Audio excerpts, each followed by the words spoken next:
ಪರಂಗಿಪೇಟೆಯ ಬಾಲಕ ದಿಗಂತ್ ನಾಪತ್ತೆ ಪ್ರಕರಣಕ್ಕೆ ಸಂಬಂಧಪಟ್ಟಂತೆ ಬಜರಂಗ ದಳದ ಮುಖಂಡನಿಗೆ ಕೊಲೆ ಬೆದರಿಕೆ ಹಾಕಲಾಗಿದೆ. ಪುತ್ತೂರಿನ ಭರತ್ ಕುಂಡೇಲ್ಗೆ ಜೀವ ಬೆದರಿಕೆಯನ್ನು ಹಾಕಿದ್ದಾರೆ.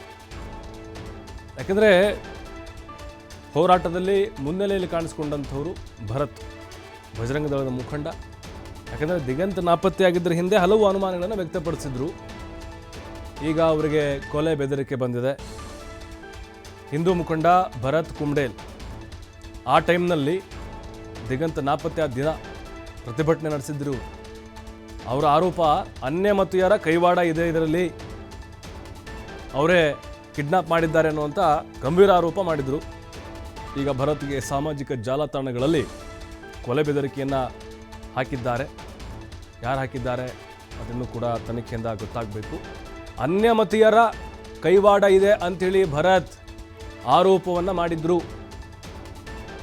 ಈಗ ದಿಗಂತ್ ಪತ್ತೆಯಾದ. ಎಕ್ಸಾಮ್ ಭಯದಿಂದ ಅವನೇ ಮನೆ ಬಿಟ್ಟು ಓಡೋಗಿದ್ದ ಅನ್ನೋದು ಗೊತ್ತಾಯಿತು. ಆದರೆ ಈಗ ಇದೇ ವಿಚಾರವನ್ನು ಇಟ್ಕೊಂಡು ಭರತ್ ವಿರುದ್ಧ ಅನ್ಪೇಜಸ್ ಏನಿದ್ದಾವೆ ಕೆಲವೊಂದಿಷ್ಟು ಸೋಷಿಯಲ್ ಮೀಡಿಯಾಗಳಲ್ಲಿ ಬೆದರಿಕೆಯನ್ನು ಹಾಕ್ತಾ ಇದ್ದಾರೆ. ನಿಮ್ಮನ್ನ ಜೀವಂತವಾಗಿ ಬಿಡೋದಿಲ್ಲ, ನಿನ್ನ ರಕ್ತ ಭೂಮಿಗೆ ಅರ್ಪಣೆ ಆಗಬೇಕು, ಈ ರೀತಿಯಾಗಿ ಜೀವ ಭಯವನ್ನು ಆತನಿಗೆ ಕೊಟ್ಟಿದ್ದಾರೆ. ಅವತ್ತು ಹೋರಾಟ ನಡೆದಿತ್ತು, ನೋಡ್ತಾ ಇದ್ದೀವಿ ಯಾವ ರೀತಿ ಬೆದರಿಕೆಯನ್ನು ಹಾಕಿದ್ದಾರೆ ಅಂತ. ಪೊಲೀಸ್ ಇಲಾಖೆಗೆ ಅಭಿನಂದನೆ ಸಲ್ಲಿಸಿದ್ದಾರೆ. ಪೊಲೀಸರಿಗೆ ಮನವಿ ನೋಡಿ ಕೆಟ್ಟದಾಗಿ ಬೈದಿದ್ದಾರೆ ಕೂಡ.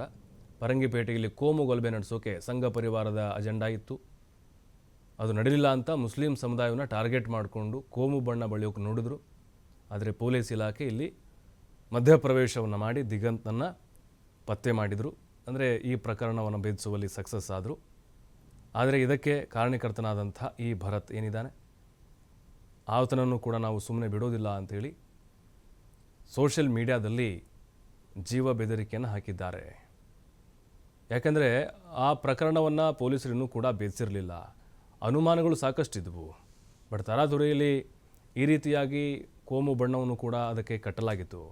ಮತ್ತಷ್ಟು ಮಾಹಿತಿ ಆದಿತ್ಯ ನೀಡ್ತಾರೆ. ಆದಿತ್ಯ, ದಿಗಂತ್ ನಾಪತ್ತೆ ಪ್ರಕರಣ ಬೇರೆ ಬೇರೆ ಅನುಮಾನಕ್ಕೆ ಕಾರಣ ಆಗಿತ್ತು. ಅದರಲ್ಲೂ ಈ ಕೋಮು ಬಣ್ಣವನ್ನು ಬಳದುಕೊಂಡಿದ್ದು ಸಾಕಷ್ಟು ವಿರೋಧಕ್ಕೆ ಈಗ ಕಾರಣ ಆಗ್ತಾ ಇದೆ. ಅದರಲ್ಲೂ ಭರತ್ ನೇತೃತ್ವವನ್ನು ವಹಿಸ್ಕೊಂಡಿದ್ರು, ಆರೋಪವನ್ನು ಮಾಡಿದರು ಅನ್ಯಧರ್ಮೀಯರ ಮೇಲೆ.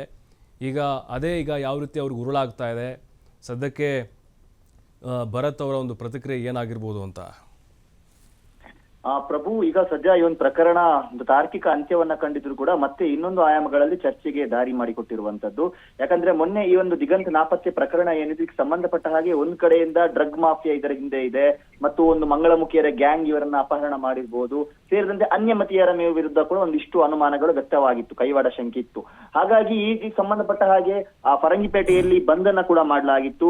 ಬಜರಂಗ ದಳದ ಪುತ್ತೂರು ವಿಭಾಗ ಸಂಯೋಜಕ ಭರತ್ ಕುಂಡೇಲ್ ಈ ಹೋರಾಟದ ಒಂದು ನೇತೃತ್ವವನ್ನು ವಹಿಸಿಕೊಂಡಿದೆ. ಆದ್ರೆ ಇದೀಗ ಬಾಲಕ ಪತ್ತೆ ಬೆನ್ನಲ್ಲೇ ಒಂದು ಕಡೆಯಿಂದ ಯಾರು ಈ ರೀತಿಯ ಬಣ್ಣಗಳನ್ನ ಬಡಿದ್ರು ಅವರ ವಿರುದ್ಧ ಆಕ್ರೋಶ ವ್ಯಕ್ತವಾಗ್ತಾ ಇದೆ. ಇನ್ನೊಂದು ಕಡೆಯಿಂದ ಹಿಂದೂ ಸಂಘಟನೆಯ ಮುಖಂಡ ಈ ಭರತ್ ಕುಂಡೇಲ್ಗೆ ಈ ಒಂದಿಷ್ಟು ಇನ್ಸ್ಟಾಗ್ರಾಮ್ ಫೇಕ್ ಪೇಜ್ ಗಳ ಮೂಲಕ ಒಂದು ಕೊಲೆ ಬೆದರಿಕೆಗಳು ಕೇಳಿ ಬರ್ತಾ ಇರುವಂತದ್ದು. ಪ್ರಮುಖವಾಗಿ ಆತನ ರಕ್ತವನ್ನ ಭೂಮಿಗೆ ಹರಿಸಿದ್ದ ಅನ್ನುವಂತ ರೀತಿಯಲ್ಲಿ ಬೆದರಿಕೆಗಳನ್ನ ಹಾಕ್ತಾ ಇದ್ದಾರೆ. ಅದು ಬ್ಯಾರಿ ರಾಯಲ್ ನವಾಬ್ ಆಗಿರ್ಬೋದು, ಬ್ಯಾರಿ ಟ್ರೋಲರ್, ಮಂಗಳೂರು ಕಿಂಗ್ ಸೇರಿ ಇಂತ ಅನೇಕ ಪೇಜ್ಗಳಲ್ಲಿ ಈ ರೀತಿಯ ಪೋಸ್ಟ್ಗಳು ಹರಿದಾಡ್ತಾ ಇದೆ. ಆದ್ರೆ ಈತ ದಿಗಂತ್ ಪರೀಕ್ಷೆ ಭಯದಿಂದ ನಾಪತ್ತೆಯಾಗಿದ್ದಂತ ಹೇಳಿದ ವಿಚಾರ ಯಾವಾಗ ಬೆಳಕಿಗೆ ಬಂತು ಆ ಕೂಡಲೇ ಈ ಒಂದು ಬೆದರಿಕೆಗಳು ಹಿಂದೂ ಸಂಘಟನೆಯ ಮುಖಂಡನ ವಿರುದ್ಧ ಕೇಳಿ ಬರ್ತಾ ಇರುವಂತದ್ದು.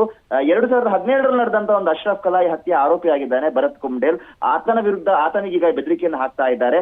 ಈತನ ರಕ್ತವನ್ನ ಭೂಮಿಗೆ ಹರಿಸಿದ್ರೆ ನಮಗೆ ಸಮಾಧಾನ ಇಲ್ಲ ಅನ್ನುವ ರೀತಿಯ ಪೋಸ್ಟ್ ಗಳನ್ನ ಹಾಕ್ತಾ ಇದ್ದಾರೆ. ಹಾಗಾಗಿ ಪೊಲೀಸ್ ಇಲಾಖೆ ಆದಷ್ಟು ಬೇಗ ಎಚ್ಚೆತ್ತುಕೊಳ್ಬೇಕಾದಂತಹ ಅವಶ್ಯಕತೆ ಇದೆ. ಯಾಕಂದ್ರೆ ಫರಂಗಿಪೇಟೆ ಅನ್ನುವಂಥದ್ದು ಕೂಡ ಬಹಳ ಕೋಮು ಸೂಕ್ಷ್ಮ ಪ್ರದೇಶವಾಗಿದೆ. ಈ ರೀತಿ ಓಪನ್ ಆಗಿ ಬೆದರಿಕೆ ಅಂತ ಕೊಡುವಂತದ್ದು, ಅದಕ್ಕೆ ತಿರುಗೇಟನ್ನ ನೀಡುವಂತಹ ಪ್ರಕರಣಗಳು ನಡೀತಾ ಇದೆ. ಪ್ರಕರಣ ಸಂಬಂಧಪಟ್ಟ ಹಾಗೆ ಪೊಲೀಸ್ ಇಲಾಖೆ ಅಲರ್ಟ್ ಆಗಿದೆ, ಎಲ್ಲದಕ್ಕೂ ಕೂಡ ಕಡಿವಾಣ ಹಾಕಬೇಕಾಗಿದೆ. ಪ್ರಭು, ಥ್ಯಾಂಕ್ ಯು ಆದಿತ್ಯ ತಮ್ಮೆಲ್ಲ ಮಾಹಿತಿಗಾಗಿ.